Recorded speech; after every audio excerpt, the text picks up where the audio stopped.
Hi everyone, I'm Martins, co-founder and CPO at Sonarworks, and we're here with Aaron Mattis at 617 Studios, and awesome to be here and have a chat with you about music and technologies and sound. So hey, yeah, thanks for coming in. So why don't we start with you telling a little bit about yourself and how you got into the music and what brought you to the studio world. All right. I've been playing music since I was a child, and my father was an audio engineer, so I kind of grew up around studios and just kind of ended up falling in love with tweaking knobs and making music sound good, and ended up, you know. How does it feel being a kid in the studio? Oh, I loved it. I was playing on SSLs like they're spaceships, and it was a big toy for me. It was fun. Did you start right off as an engineer, and or did you also kind of started playing something? Or? Yeah, I started as a musician, and then as I got older, I started DJing, and then started making beats. So I did some production, and then eventually just kind of ended up in the studio and enjoyed that more than everything. So I kind of worked my way into it. Awesome. So can you tell a little more about what stuff have you been working on? What are the highlights? Recently I worked a lot with a rapper, NLE Choppa. So I do all his recording, mixing, Atmos mixing. And then I work with a number of indie artists. I've done some K-pop stuff recently, some other local indie artists, and some other stuff for the labels. All right. And do you focus like primarily on the mixing, or you do also production? And I do mostly mixing, but I also feel like as an engineer, whether I'm recording or mixing, I do production as well. So not as much making the beats, but I do a lot of back-end production and vocal production with my artists. Okay. So I kind of feel like artists will write a song to a track, and then I kind of mesh the two together beyond just mixing it, but also do certain things to the beat or certain things to the vocals so they all fit together well, and make it an actual record. So. Cool. Do you remember your first studio? My first studio. Or first place that you consciously made in order to create music there? My own personal first studio. So originally I had a bedroom studio at one point. a few places. So obviously I started there, and then as I got busier, I had a studio in Hollywood. So I had a smaller studio, and they ended up over here at Fab Factory, and got a beautiful sounding room now. Awesome. Can you tell a little about your gear, like the key things that you have in your studio? Obviously I work in Pro Tools. I use Avid Matrix Studio for my interfaces. I mix on a hybrid system. In stereo, I mix on a hybrid system. So I go out that into my SSL Sigma summing amp through a dangerous interface, and been back into Pro Tools, and just tons of plugins. As you can see, a whole array of different speakers. Sure. Gotta check on everything. And just kind of. Which ones are your main ones for the stereo mixes? For stereo, I like the ATCs, but I jump around a lot with the NS10s, the Calis, the Neumanns as well. Just check everything, And the car, of course. Got to check in the car, and headphones. So I just need to make sure it sounds right everywhere. Awesome. And then, what are when it comes to studio? It's obviously about everybody is thinking about how good it sounds, right? So can you tell more about how important, or maybe not that important, is the quality of the sound in the studio? You have worked in a bedroom studio and then kind of worked yourself up to this super nice room here. So what does it matter if the sound in the room is good or not good? It's really about translation. So if you get your mix sounding great in your room, but your room maybe has deficiencies in it, it may not sound the same in your room or in the car or in headphones or in somebody else's room. So just knowing your room really well and how it translates to other spaces, other systems, other headphones is really the most important. So you need to be able to trust your speakers and know that the movements you're making in the mix are going to translate well everywhere else, so that everybody's hearing the same thing. Awesome. But then I've kind of sometimes talk to people about this, and especially as you get more into the kind of producer crowd, not the engineer crowd, then it's like there is an opinion which has its kind of, I think, which has something to it, which basically says it's more about the creativity. Like if the song is good, it's good, and kind of bad sound is not getting into its way. And then if it's not good, then good sound is not going to save it. So how do you feel about that kind of discussion? I mean, I've definitely heard Grammy winning stuff that, you know, maybe weren't my favorite mixes, but the you know, the vibe or the feel of the song was there. So yeah, at the end of the day, that's the most important thing. If the song makes you feel something, I think that's the most important thing. But you know, as an audio engineer, I'm also very into making the sonics of the song, you know, pristine as much as possible. Have you seen a great creativity somehow ruined by bad sound, or kind of something where it got stuck in kind of being, I don't know, presented or picked up because of not sounding that good? Like, have you had that? I think if you don't hear what you're working on properly, you can lose some of the energy of it, and you can lose some of the excitement of it, and not get excited about it as much yourself, and it just, you know, it can flatten out the song, kind of lose the emotion of it. So, you know, yeah, absolutely.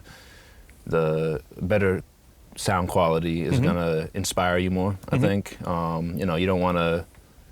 You're probably not gonna make a hit record on, you know, a terrible pair of earbuds. You know, so you want it to. You know, if you want some.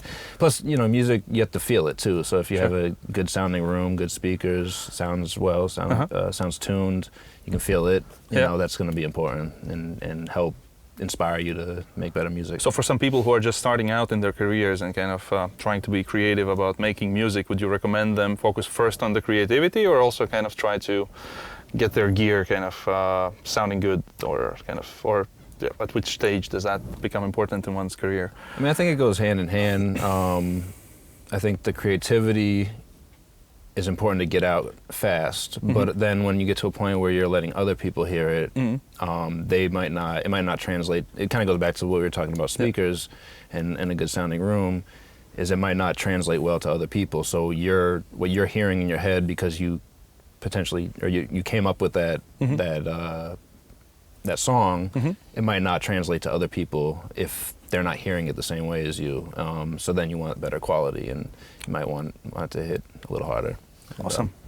So can we talk a little about how you got in touch with Sonarworks and what is now SoundID Reference?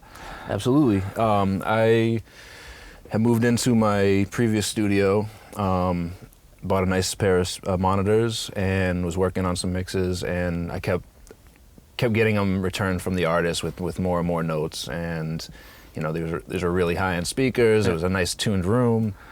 So, and it sounded great in my room. The mixes were perfect to what I heard. But then when I, you know, listened in other systems, listened in the car, there were, you know, things that needed to be fixed, and obviously the artist wasn't happy with it. And finally I had heard about Sonarworks and demoed it, and I could see the EQ curve of my room, and immediately realized that I was compensating for the deficiencies in the room, which were making my mixes at that specific place a little too harsh, because the high end was being dropped out. So I turned that on, and immediately my mixes were getting approved by the labels and the artists, right? You know, a lot quicker. Yeah. So it kind of blew my mind and just changed my whole world, and I could really trust my ears and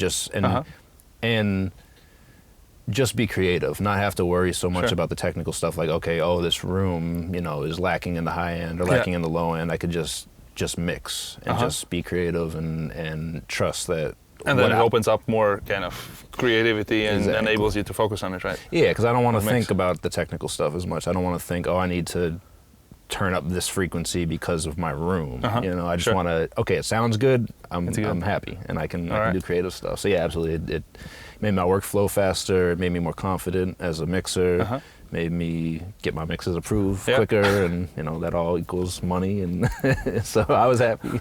Awesome. So yeah. So have you also had the kind of, have you collaborated on some music over distance with somebody who's also like, part of the production or the mix, and you have to talk about sound over distance?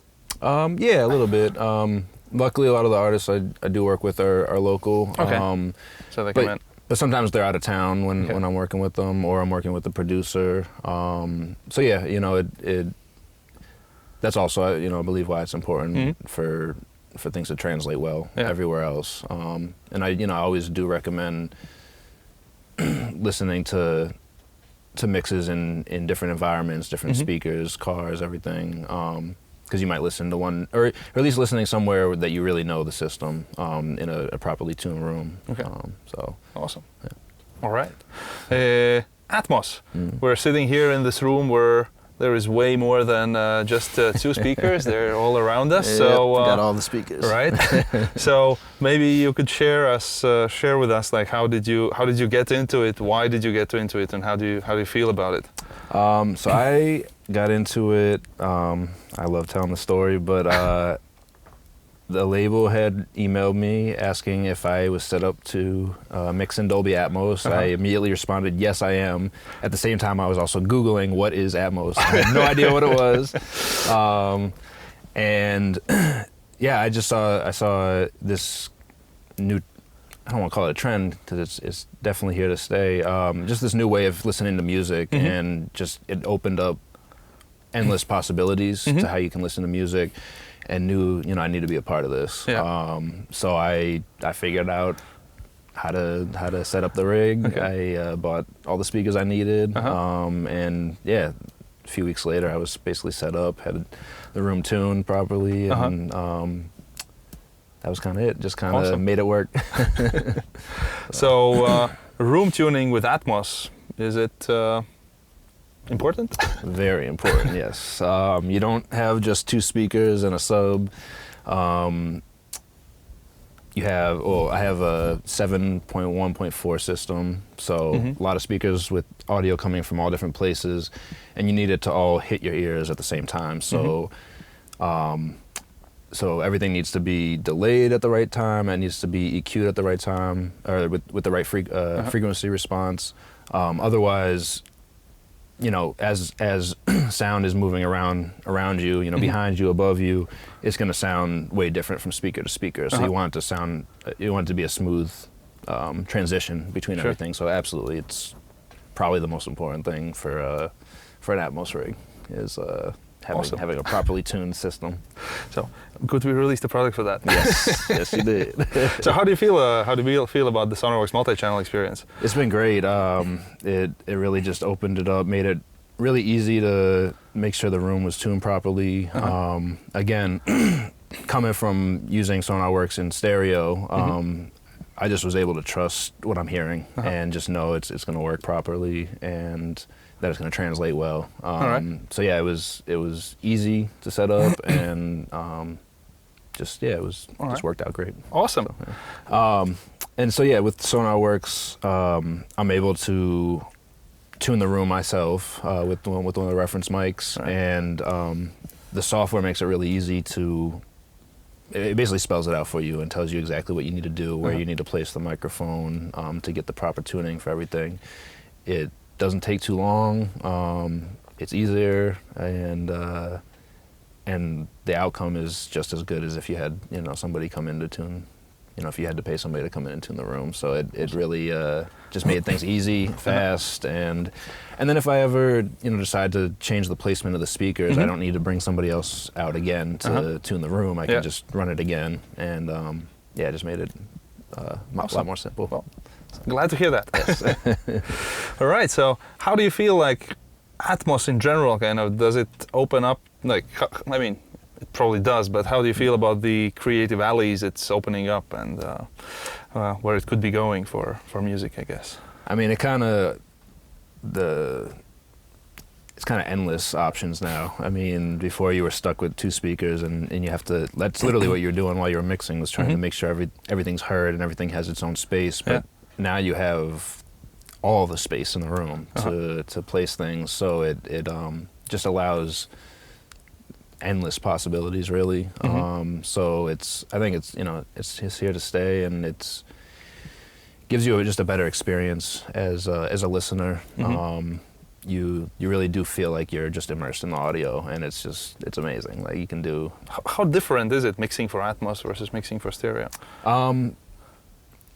Does it take a lot more time and effort, or kind of is it? A lot of the stuff I've done has been I've mixed in stereo first, and then mix it in Atmos, and it kind of just allows me. At that point, after I mixed it in stereo, I kind of already, while I was doing the stereo mix, I was kind of already thinking of where it was going to go in the Atmos mix. So I kind of had ideas of how things were going to move around. Coming back to your gear, can you maybe share what is your single cheapest piece of gear that you love and use, and what is your like most expensive piece of gear that you are really like? Cheapest piece of gear. Probably some of the software. I have some plugins, that I use that aren't crazy expensive, but I use them all the time, and they're my anything go-to. specific comes to mind, or? Valhalla is a great reverb, and, and that was cheap. Trying to think, Sonarworks is fairly priced. So, affordable, very affordable. So I think that's it. Some of the speakers I use aren't crazy expensive, but they sound amazing. The Cali audio stuff is great. And then for I guess more expensive stuff, I mean the monitors are at the end of the day your most important thing. So I have my ATCs that I like to mix in stereo on, and they're it's all about what you're hearing. So you need to make sure you have, whether they're expensive or not, you need to make sure you have proper monitors. Good. And which is also why it's important to have properly tuned monitors for your room. So appreciate the Sonarworks stuff for that. Thank you. And I mean, I guess my interface is pretty is a little more expensive, but that's because I need a lot of speakers. Cool. Do you have your favorite Atmos mix? Favorite Atmos mix? There's a lot of good stuff. Some of the Queen stuff is cool. I do like some of the Ariana Grande. I like different songs for different reasons. There's some that just are really interesting, that are crazy mixes that things going on all over the place. And then there's some that just feel very just immersed, like they're maybe that's an older song that got remixed in Atmos, and you just feel surrounding yourself more. But it's still kind of the Wild West in Atmos, so there's always there's no rules yet, and it's interesting seeing what other people are doing with them with Atmos and where they take songs, and no rules, so it's been fun experimenting. And how do you feel about the NFTs seemingly coming into the music space? I think it's can really help artists, especially independent artists. It really just opens up all kinds of doors to artists to make more money, get more exposure. I think it's very important. I don't know as much as I probably should know about them yet, but I'm trying to learn more, and I can see the importance in it, and trying to get involved with that as much as possible and learn more about it. Awesome. So, and how do you feel now about Atmos? Obviously now it's picking up as a trend. You cannot not see it among the creators, right? But how do you feel? Is it kind of ready to take off, and kind of is there anything missing? How do you feel about the future of it? Yeah, I think it's so new that there's going to be new advancements towards Atmos. I think obviously the consumer isn't going to be able to afford a huge array of speakers. So the headphones I think will need to advance a bit, so that you can hear the same movements in the audio and feel the same immersiveness in the audio. So yeah, I think headphones would be important. I also think music might not even be the thing that's going to push the Atmos to the next level, because there's also the video games and the whole metaverse and everything, and that could also be an important thing. So having virtual reality and everything, having good headphones for that, I think would be very helpful. And yeah, I think we're just Apple, by the way, just announced this thing for headphone spatial personalization. So it's interesting to see how that develops. For your ears. Yeah, I heard something about that. Yeah. So it like allows you to, because everybody's ears and heads different, so it'll move all hear. That's actually that would be very important, because what I hear might be sound different from what you hear. So beyond having the room tuned, you might want your ears tuned, or your headphone. I don't even know how that's going to work, but I think that'd be important. We'll see soon, I guess. Yeah. So would you recommend people who are working in stereo to go and upgrade to Atmos? Do you see that's the time is right? And absolutely, yeah. I think like I said before, the possibilities are endless, and it just music's meant to be experienced. So when you can be in the middle of it, it gives you a whole nother feeling, and I feel like that's very important. So yeah, if you have an opportunity to get involved, any with particular Atmos, place or angle, or how would you recommend people thinking about upgrading to Atmos? As a engineer, or well, just do it. Just do it. Yeah. I mean, that's kind of what I did. I took the plunge. I didn't know at first if it was gonna stick around or not, but I felt like it could be the future, and I just did it and made it work, and I recommend. You certainly seem satisfied with it. I am. And I'm enjoying it, and definitely recommend it to whoever is interested. Any mixer, any artist, any producer that's trying to get into it. And I think as time goes by, the more technology will be coming out, and it'll make it easier. As what you guys are doing with Sonarworks makes it a lot easier for people to get more involved with it. So it's I think the time's now to get onto it. Awesome. Do you have, by the way, do you have any advice for people who are just starting out in their kind of producer or engineer career? Like, what would be your top 2, top 3 things you would generally recommend them from your experience? Like, what does it take to be successful in this? I think it's important to just be creative, and music's all about what you're feeling. So if you feel something, just put it out. And then in terms of getting out more into the world, I'd say relationship building is very important. The more people the better you can get your music heard. And yeah, just have fun with it, enjoy it, be creative, push the boundaries, try new things. You never know what the next trend is going to be. So if you just stick with whatever's already happening, nothing's going to evolve. And as things evolve, like with Atmos, with everything, it just gets better and better, and then you can build off of that. So yeah, just enjoy what you do, have fun with it. Is there any particular project that comes to your mind that kind of changed your career, or which was particularly highlighted? I don't know, it's always different stages of my life have kind of pushed me to the next level. NLE Choppa, who I work with a lot now, has kind of brought me into this world and allowed me to get into the Atmos stuff. So that was very helpful, and that was the type of situation that was kind of luck, being in the right place at the right time, being prepared for it as well. But yeah, I was covering for another engineer, and the one song I did with him was the only song that got released that whole week, and it ended up going platinum. And wow.